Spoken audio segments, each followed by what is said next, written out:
Hello and welcome to the Access Baseball Podcast. I'm your host, Vinny Masana. Once again, we're filming live tonight from Showtime Athletics in Holbrook, New York. We're joined by a very special guest, Jack Quinlan. Jack is a senior at Sayville High School. He's committed to Army. First, we're going to get a quick message from our sponsors before we jump into our interview.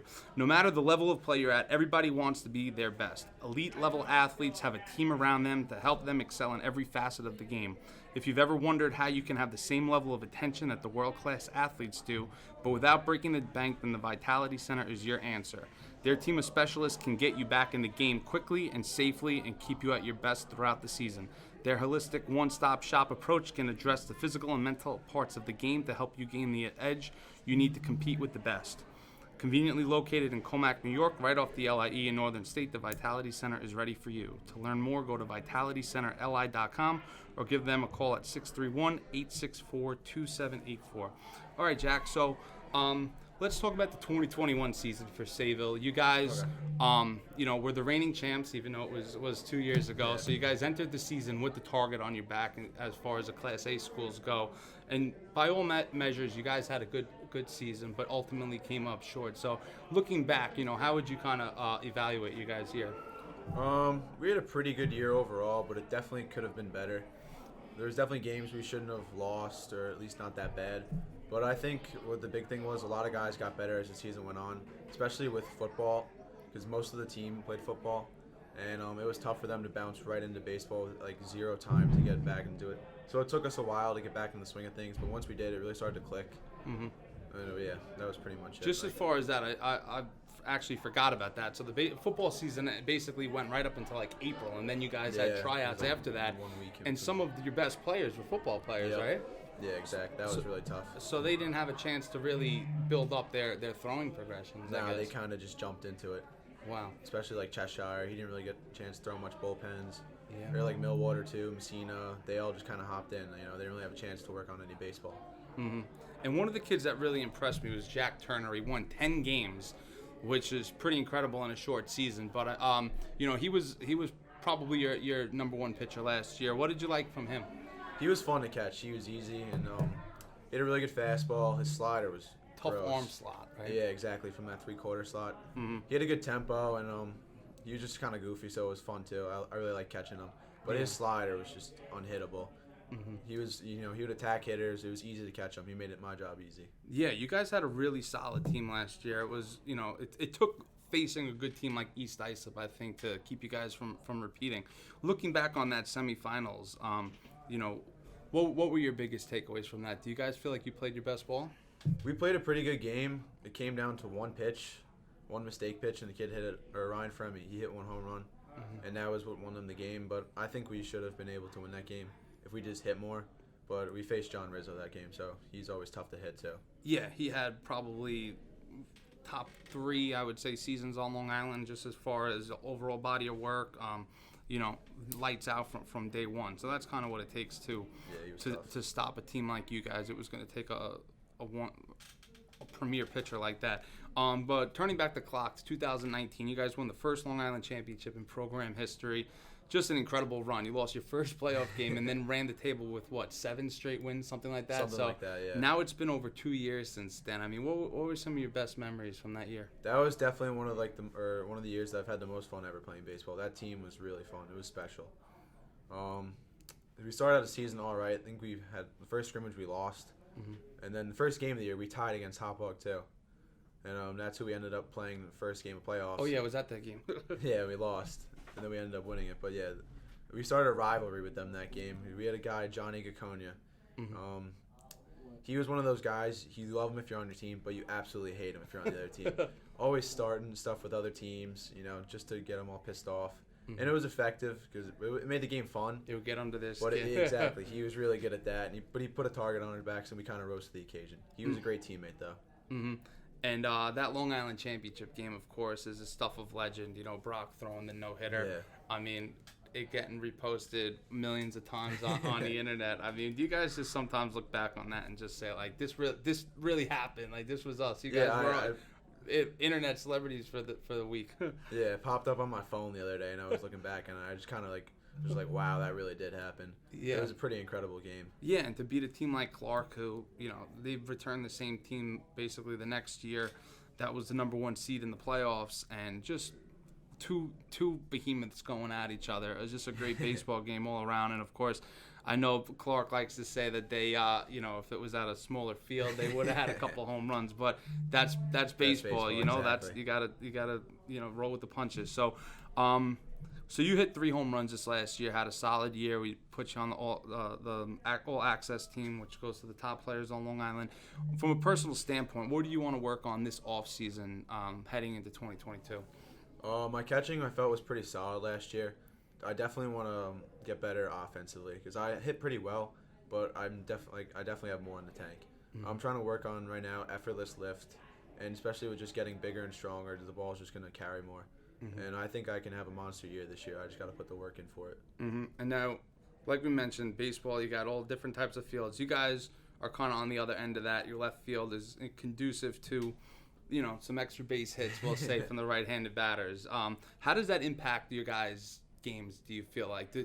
Does the pitching staff, as a catcher, you're in control of this. Do you try to tinker, how you're approaching hitters, especially if you have maybe a power right-handed bat at the dish? Yeah, especially at our field, it's tough to pitch a big righty inside because if he lifts one up into the air, there's a good chance it's going to go out, especially if the wind's blowing out too. Mm-hmm. So most of the time, if it's a pretty solid righty hitter and it's a guy that doesn't throw that hard, I'll try to sit away. But if we have a guy who's competitive on the mound, he's got multiple pitches and he can throw pretty hard, then we'll still attack him. We're not afraid. Mm-hmm. People are going to let up home runs. It's going to happen. Mm-hmm. And from my standpoint, you're probably the top defensive catcher on Long Island, and that's something that's a testament to your work. So when would you say you saw the biggest jump in terms of the results on the field, or was it just kind of gradual improvement each year?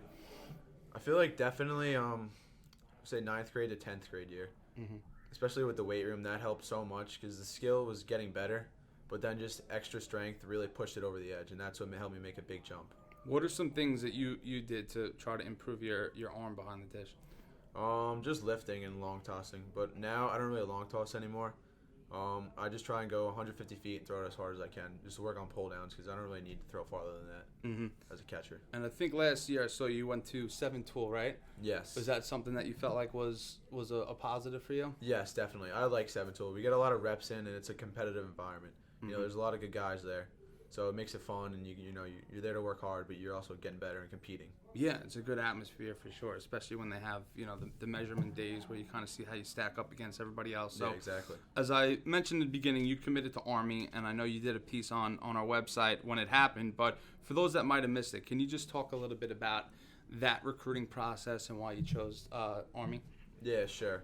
It started my sophomore year in December. My dad texted me in school. I was done with camps for the year. I was starting to shut down, and he was like, "Do you want to do this camp at Army this weekend?" And I was like, "I don't really think I'm ready, to go to a showcase. I haven't been throwing in a couple weeks." But he convinced me to go, and I didn't really know what West Point was at the time. I heard of it, but I didn't know much about it. And once he started to explain to me what it was, and my coach did, and then I was kind of in shock and oh my God, I need to go see this place. Mm-hmm. And then once I got to check it out, it was just incredible, and I just fell in love with it right then and there. Yeah, I had the opportunity to go there a few years ago to watch Hofstra's game, and you just feel like you're in a baseball cathedral. There's just so much history there, and to say that you get to call that home for the next 4 years, that's got to be a pretty surreal thing. It was awesome, especially when I went up the second time, because the first time we went up, it got dark quick and we didn't get to tour. Mm-hmm. But when I went on my visit there, that was just incredible. That's what really sealed the deal for me.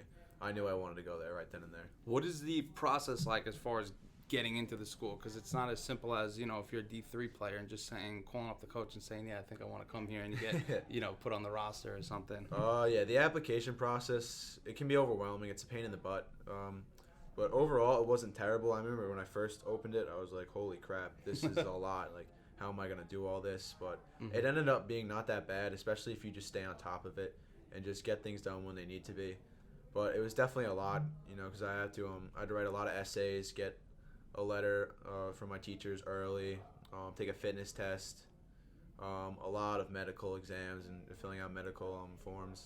Mm-hmm. And most recently, I had to do a congressional nomination interview. Really? Yeah. Was that overwhelming? I was nervous, but it kind of panned out well because my interviewer, he was a catcher at Merchant Marine Academy, and he's a umpire for Nassau baseball, and he still plays baseball, so we kind of bonded over that. Mm-hmm. And was it a situation where once you knew that you could get in there, that it was an easy decision, or were you still kind of weighing, all right, do I really want to go all in on, serving the country? I knew I wanted to serve.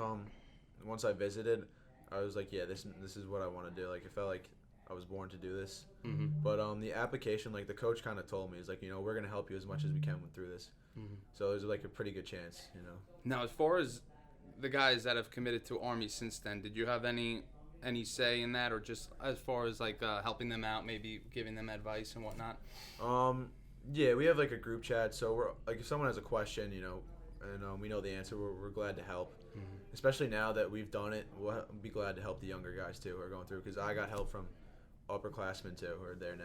Yeah, like I just saw Robbie Mello committed last week actually. So Yeah. I mean, he's next in the line of lumberjack players to go Yeah. there. So speaking of that, I know you've been in the program for about 3 years now, 4 seasons, 3 years.